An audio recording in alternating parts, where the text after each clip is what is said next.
Hello everyone, welcome to Sign Up Study.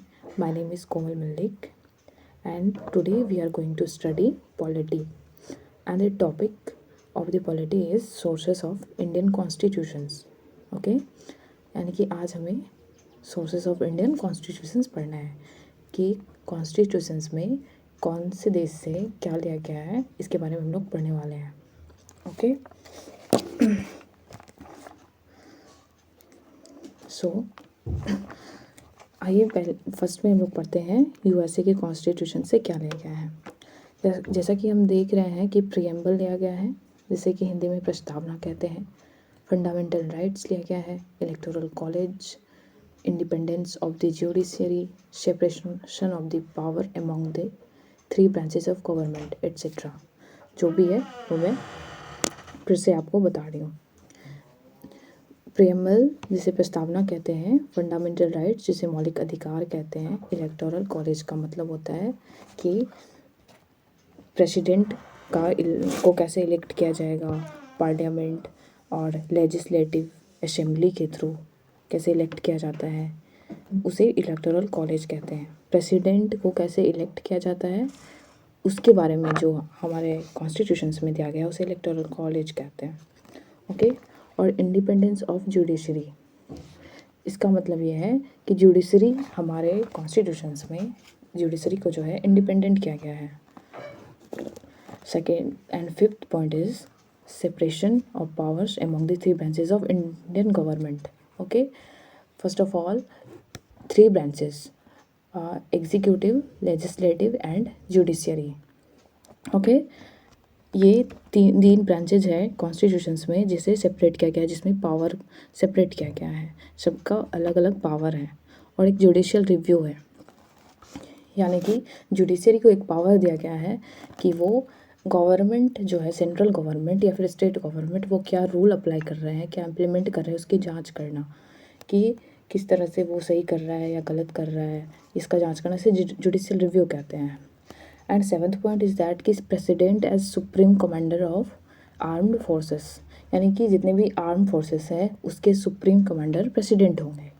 Okay. And equal protection under law, सब के लिए एक समान लॉ, एक समान न्याय है. यही इंडियन कॉन्स्टिट्यूशंस का एक बहुत ही बड़ा इम्पोर्टेंट फैक्ट है जो आप देख रहे हैं, जो यूएसए से लिया गया है कि किसी का भी कोई भी बैकग्राउंड कैसा भी हो, सबके लिए एक समान न्याय, सबके लिए एक समान संविधान है. ओके. चलिए अब हम चलते हैं ब्रिटिश कॉन्स्टिट्यूशंस पे. ब्रिटिश कॉन्स्टिट्यूशन से parliamentary form of government, okay, कि जो भी संसदीय फॉर्म है भारत का वो ब्रिटिश कॉन्स्टिट्यूशन से लिया गया है. The idea of single citizenship, हमारे देश में जैसा कि आप जान रहे हैं कि सिंगल सिटीजनशिप है कि हम भारत को एक नागरिकता दिया गया है, एकल नागरिकता. हम किसी भी देश से या 2 नागरिकता के साथ हम लोग भारत में नहीं रह सकते हैं, इसी को सिंगल सिटीजनशिप कहा जाता है. Third, the ideas of the rule of law. The idea of the rule of law, जो भी रूल ऑफ लॉ बनाया गया है ये ब्रिटिश कॉन्स्टिट्यूशन से ही लिया गया है. और जो भी रेट्स हैं हमारे सुप्रीम कोर्ट के और हाई कोर्ट के, आप जान रहे हैं कि सुप्रीम कोर्ट को 5 रेट्स हैं और वो हेवियस कॉर्पस, मैंडेमस, ये एट्सेट्रा, जो भी 5 रेट्स हैं जारी करने के, ये ब्रिटिश कॉन्स्टिट्यूशन से ही लिए गए हैं. और हाई कोर्ट के 5 से ज़्यादा रेट्स मिला हुआ है. फिफ्थ में हम आते हैं institutions of speaker and his role, जो लोकसभा के स्पीकर हैं और उसके क्या रोल हैं, ये सारी चीज़ ब्रिटिश कॉन्स्टिट्यूशन से लिए गए हैं. और लॉ मेकिंग प्रोसीड्योर्स, जो भी लॉ मेकिंग है, कानून बनाने के क्या क्या प्रोसीड्योर है, ये भी ब्रिटिश कॉन्स्टिट्यूशन से लिए गए हैं. प्रोसीड्योर इस्टेब्लिश्ड बाय लॉ, जो भी लॉ बनाने के लॉ इस्टेब्लिश करने के जो भी प्रोसीड्योर है ये भी ब्रिटिश कॉन्स्टिट्यूशन से ही लिए गए हैं. Equality before the law, equality before the law का मतलब है कि सबके लिए समानता होनी चाहिए, ये इसका मतलब यही है इक्वलिटी बिफोर लॉ. और ये इतने सारे इंपॉर्टेंट फैक्ट आप देख रहे हैं कि ब्रिटिश कॉन्स्टिट्यूशन से ही लिया गया है. आपको एक चीज़ दिख रहा होगा कि एक्चुअली ब्रिटिश हम लोग पे शासन कर रहे थे उस टाइम में, तो हाँ, जैसा कि आप देख रहे हैं कि जैसे ब्रिटिश हम लोग पे शासन कर रहे थे, तो वो बहुत कुछ हम लोग को सिखा करके भी गए हैं। भारत में कुछ कुछ चीज़ अपने छोड़ करके गए हैं, उनसे कुछ सीखने को भी मिला है और वो अभी हम लोग उन पे चल रहे हैं। चलिए नेक्स्ट हम देखते हैं कैनेडियन कॉन्स्टिट्यूशन से क्या लिया गया है। Quasi federal form of government.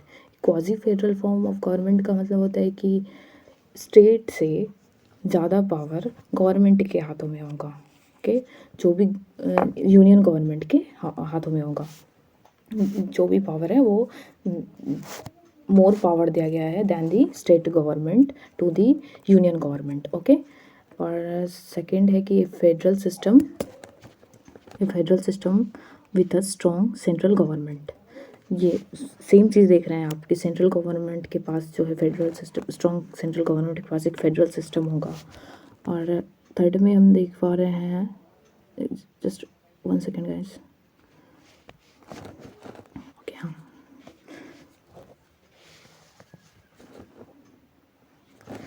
Third में देख पा रहे हैं कि distribution of power between the central government and state government, कि सेंट्रल गवर्नमेंट की क्या क्या पावर्स हैं और स्टेट गवर्नमेंट के क्या क्या पावर्स हैं, ये सारे कैनेडियन कॉन्स्टिट्यूशन से ही लिए गए हैं।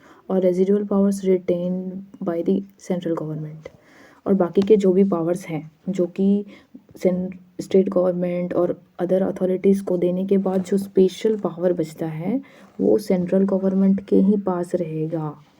इसी को कहा जाता है residual powers retained by the government. Next पे चलते हैं, आयरिश कॉन्स्टिट्यूशन, जैसे कि हम लोग कहते हैं आयरलैंड।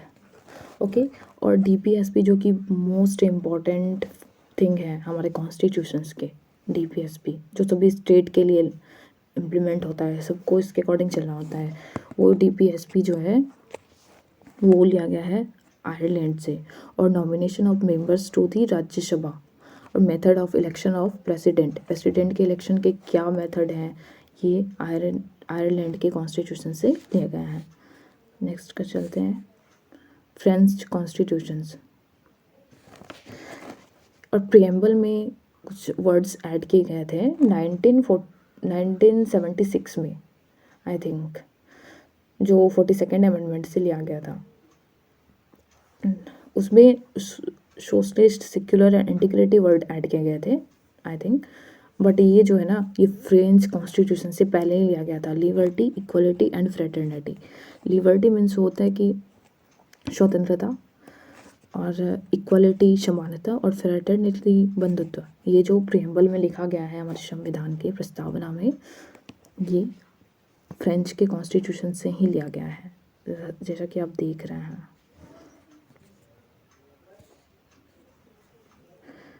नेक्स्ट,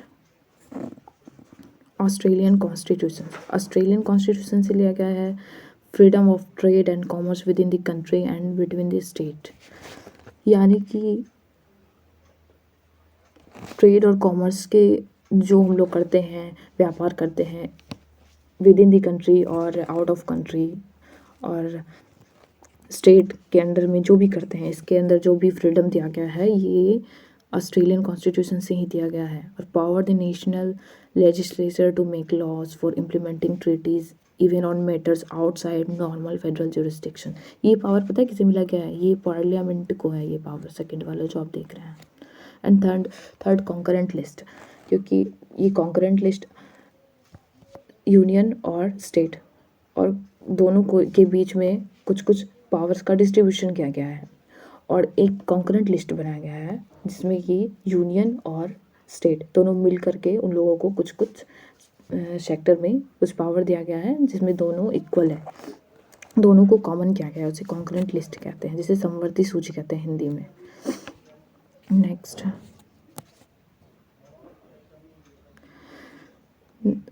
अब हम देख रहे हैं यूएसएसआर, रसिया के कॉन्स्टिट्यूशन से क्या लिया गया है।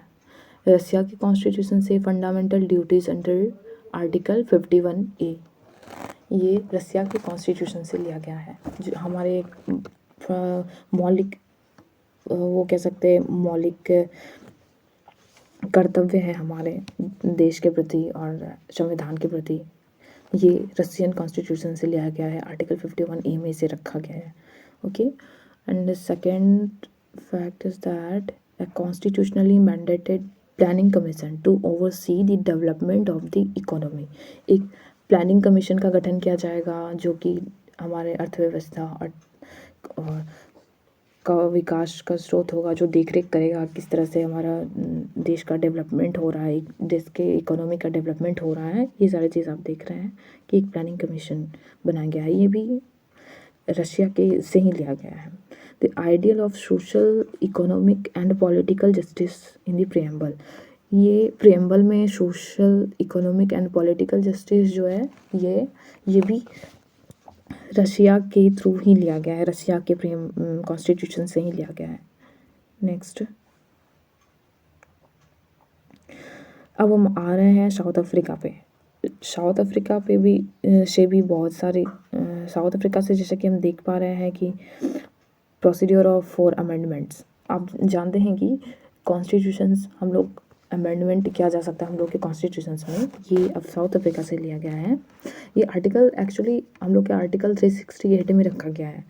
और आप जान रहे होंगे कि ये कॉन्स्टिट्यूशंस को अमेंडमेंट करने का राइट सिर्फ पार्लियामेंट को दिया गया है। बट मैं यहाँ पार्लियामेंट की बात नहीं कर रही हूँ, बट ये प्रोसीड्यूर जो अपनाया गया है अमेंडमेंट करने की, ये साउथ अफ्रीका का है। और election of Rajya Sabha members, Rajya Sabha के जो भी मेंबर्स होंगे, सदस्य होंगे, उनको कैसे इलेक्ट किया जाएगा, उनका इलेक्शन कैसे होगा, ये साउथ अफ्रीका से लिया गया है। नेक्स्ट, जर्मनी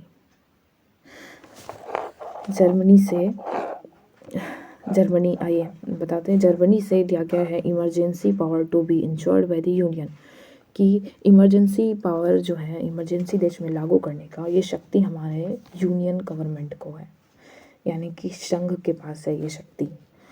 और इसे आप इस तरह से याद कर सकते हैं जैसे कि जर्मनी में आप जानते होंगे जर्मनी के चांसलर थे हिटलर, उसके तहत आप ये याद कर सकते हैं।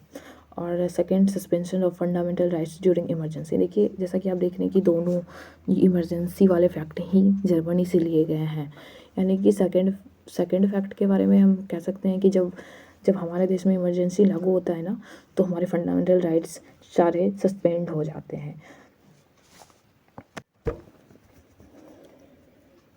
और जैसे कि हम जानते हैं कि इमरजेंसी जैसे ही हमारे देश में लागू होता है तो फंडामेंटल राइट्स हमारे सारे सस्पेंड हो जाते हैं, अपार्ट फ्रॉम 20 एंड 21। 20 और 21 को सस्पेंड करने का हक किसी को भी नहीं है, ये इमरजेंसी में भी सस्पेंड नहीं होता है, ये आप लोग अच्छे से याद रखिएगा।